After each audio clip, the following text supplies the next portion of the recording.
আসসালামু আলাইকুম। এখন আমরা বৃষ্টি কবিতার টাইপ 4 নিয়ে আলোচনা করব। টাইপ 4 এ আছে চরণ ভিত্তিক প্রশ্ন উত্তর। আচ্ছা, কবিতার লাইন থেকে প্রশ্নগুলো তৈরি করা হয়েছে। কবিতার লাইনগুলো তোমাদের জানতে বা বুঝতে অনেক সমস্যা হয়ে থাকে, ধরতেও কষ্ট হয় যে আসলে কেমন ধরনের প্রশ্ন আমাদের এখান থেকে আসে, তাই না?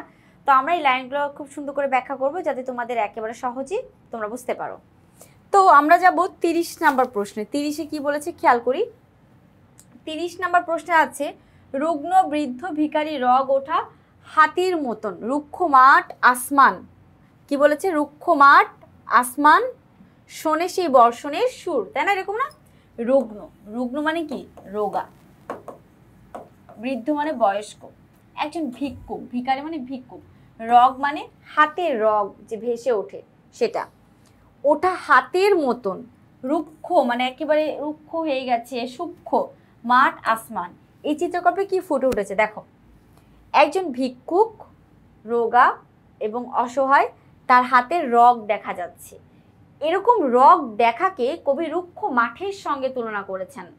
তার মানে একজন ভিক্ষুক না খেতে খেতে তার হাতে যেমন রগ উঠে যায়, আমাদের মাঠ ঘাটও ঠিক যেমন রুক্ষ হয়ে গেছে। এই চিত্রকল্পে যেটা ফুটে উঠেছে সেটা হচ্ছে ভুভুক্ষ মাঠের চিত্র, মানে ক্ষীরায় পরিপূর্ণ হয়ে আছে মাঠের চিহ্ন, সেটা না।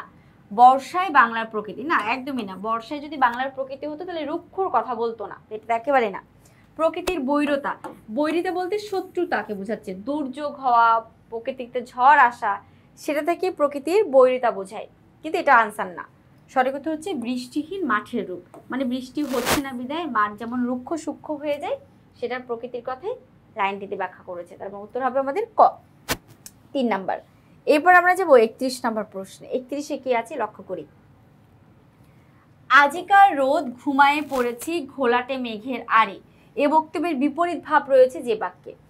আজকের রোদ ঘুমিয়ে পড়েছে, মানে আজকে আকাশে কোনো রোদ নেই, রোদ ঘুমিয়ে পড়েছে কিসের আড়ালে?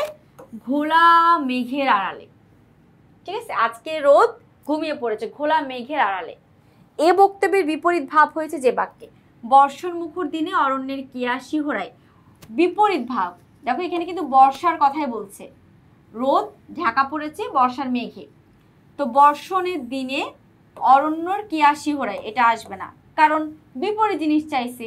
আর এটা সেম জিনিসই, কিয়াফুল বা বৃষ্টি পেয়ে খুশিতে আনন্দিত হচ্ছে, এটা আসবে না। রোদ্দ দগ্ধ, রোদ্দ মানে রোদ, দগ্ধ মানে পোড়া। রোদ্দ রোদে পোড়া ধান ক্ষেত আজ তার স্পর্শ পেতে চায় কার? বৃষ্টির। দুপাশ আবাদি গ্রামে বৃষ্টি এলো পুবেরা হয়। এই গ নাম্বারটা বলছে বৃষ্টি এসেছে, তো এটা আসবে না।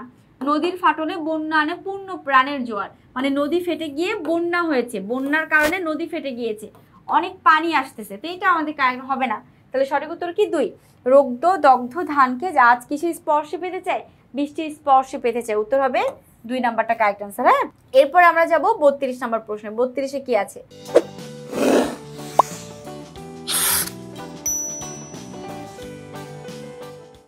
আমরা একটু ভালো করে দেখবো 32টা। হ্যাঁ, আগে আমরা বুঝবো প্রশ্নটা।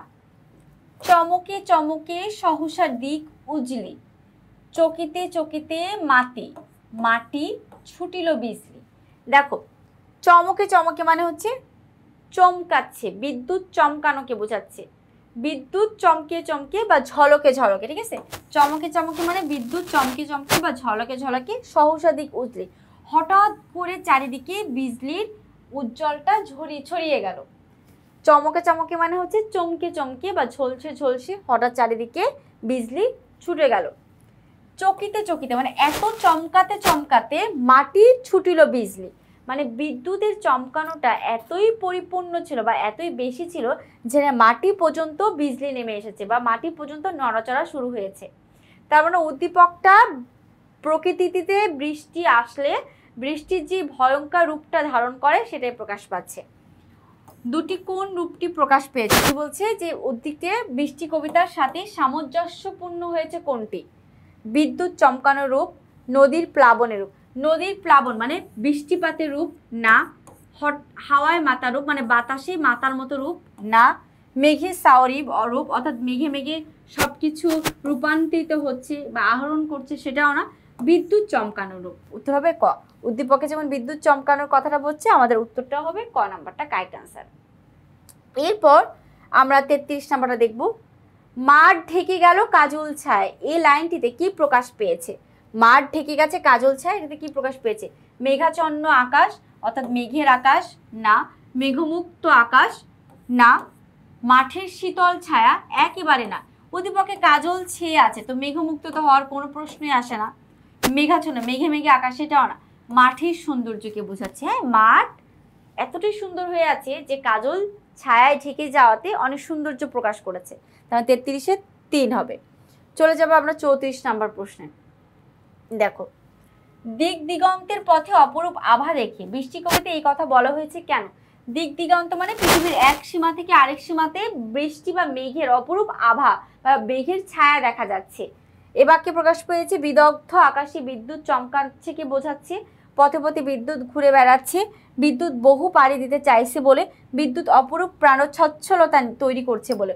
উত্তর হবে বিদগ্ধ আকাশে বিদ্যুৎ চমকানোকে বোঝাচ্ছে। বিদগ্ধ আকাশে কি চমকাচ্ছে? বিদ্যুৎ চমকানোর কথাই প্রকাশ পাচ্ছে। উত্তর হচ্ছে ক। এবার আমরা যাব 35 নম্বর প্রশ্নে। রুক্ষ মাঠকে রুগ্ন বৃদ্ধ ভিখারি রগ ওঠা হাতির সঙ্গে তুলনা করা হয়েছে কেন? একটু আগে কিন্তু আমরা বুঝিয়েছি যে একটা রুক্ষ মাঠ, একেবারে রুক্ষ হয়ে গেছে, যেখানে প্রাণ নাই, সেই মাঠকে একজন বৃদ্ধ ভিখারি রগ ওঠা হাতির সঙ্গে তুলনা করেছেন। কেন?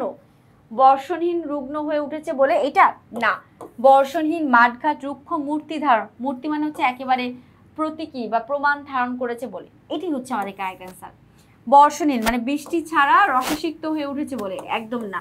বৃষ্টি ছাড়া ভিখারির মধ্যে বেশ ধারণ করেছে বলে? এটা তো আরও না। তার মানে কি বৃষ্টি বর্ষণহীন মানে বৃষ্টি ছাড়া মাঠঘাট একেবারে রুক্ষ মূর্তি ধারণ করেছে, সেজন্য। উত্তর হবে 2। এরপর আমরা 36 নাম্বারটা একটু দেখি। বাদলের ধারা ঝরে ঝড়, আউশের ক্ষেত জলে ভর ভর। বাদল, বাদল মানে বৃষ্টি হচ্ছে, বৃষ্টি ঝরঝর করে পড়ছে। আউশ মানে ক্ষেত খামার, ক্ষেত খামারে জল একেবারে ভরে যাচ্ছে, বৃষ্টির রূপ। লাইনটির বিপরীত ভাব প্রকাশ পেয়েছে নিচের কোন বাক্যে? এই লাইনটির বিপরীত ভাব প্রকাশ পেয়েছে নিচের কোনটার?